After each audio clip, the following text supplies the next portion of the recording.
శక్తిని ప్రసరింపజేసి ఆ అధర్మాన్ని బయటపెడతాడు. భారతదేశంలో ఉన్నటువంటి హైందవులందరికీ కూడా ఆరాధ్య దైవమైనటువంటి వెంకటేశ్వర స్వామి సన్నిధిలో ఆ లడ్డూ ప్రసాదం అంటే స్వామివారియే గుర్తొస్తారు. లడ్డూ ప్రసాదం చేతిలోకి తీసుకోగానే అనంతకోటి బ్రహ్మాండ నాయకుడైనటువంటి వెంకటేశ్వర స్వామి గుర్తుకు వస్తారు. ఆ రూపమే కనిపిస్తుంది. ఆయన పాదాల చెంత ఉన్నటువంటి ప్రసాదాన్ని కళ్ళకద్దుకొని స్వీకరించేటటువంటి భాగ్యం మాకు కలిగిందని దేశ విదేశాల్లో చెప్పుకుంటూ ఉంటారు. అంత గొప్పదైనటువంటి ఆ మహాప్రసాదాన్ని అందులో హిందువులు ప్రతి శనివారం కూడా తలంటి స్నానం చేసి మాంసాహారం ముట్టుకోకుండా ఆయన గురించి కేటాయించి ఆయన పూజలు చేసుకొని జీవించేటటువంటి తత్వం కలిగినటువంటి భారతీయులందరికీ కూడా ఆయువు పట్టైనటువంటి వెంకటేశ్వర స్వామి నివేదనకి తయారు చేసేటటువంటి లడ్డూలు ఇంత నీచానికి దిగజారటం చాలా శోచనీయం. అంటే ఇంకా చెప్పుకోవడానికి వీలు కానటువంటి, అంటే మనకు శాస్త్రవచనంలో చెప్పాలంటే సూకరము అంటే పంది.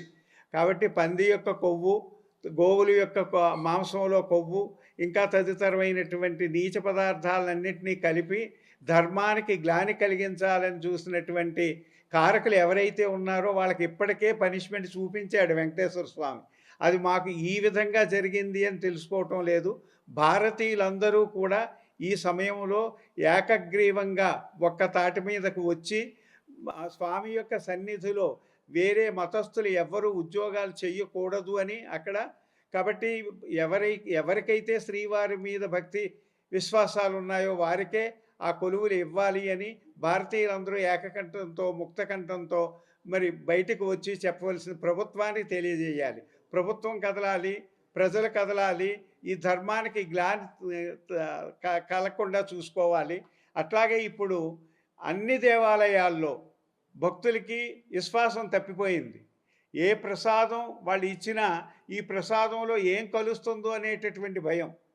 అంటే పూర్వం ఏ ప్రసాదం తీసుకున్నా కళ్ళకద్దుకొని తీసుకునేవారు, అంటే ధర్మబద్ధంగా ఉండేది. కాబట్టి ఇప్పుడు ఎక్కడికి వెళ్ళినా ఏ ప్రసాదం తీసుకోవాలన్నా ఒకలాంటి భయం వచ్చేసింది. దీనిలో ఏ పదార్థం కలుస్తుందో, మనం దీన్ని నిషిద్ధమైనటువంటి పదార్థాలు కలిసాయా, మన ధర్మానికి గ్లాని కలుగుతుంది అనేటటువంటి భావన వచ్చేసింది.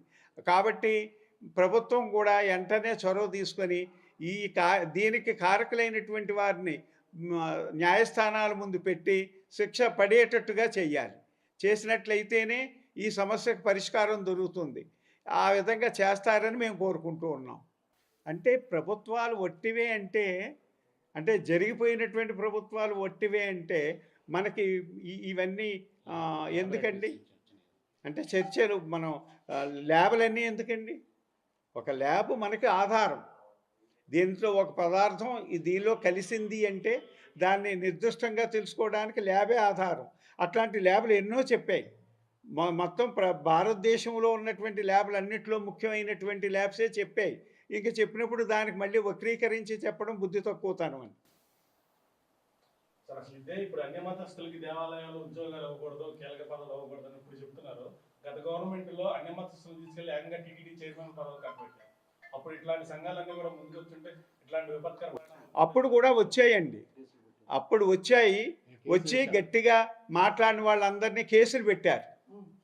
కాబట్టి వాళ్ళందరినీ కూడా కేసులు పెట్టి వాళ్ళ వాక్కును నొక్కేశారు.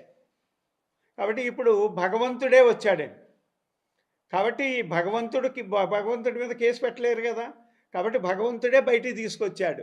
ఇదిగో ఇంత దుర్మార్గమైనటువంటి పని జరుగుతూ ఉన్నది.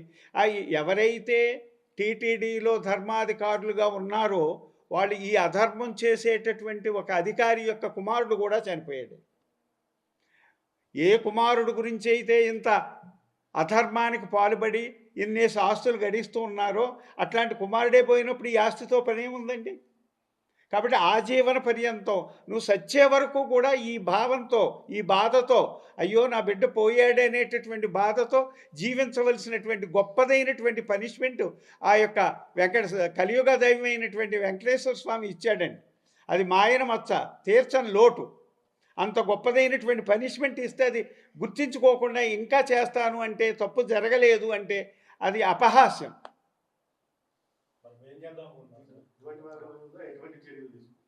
అది చెప్పాం కదండి. కాబట్టి ధర్మ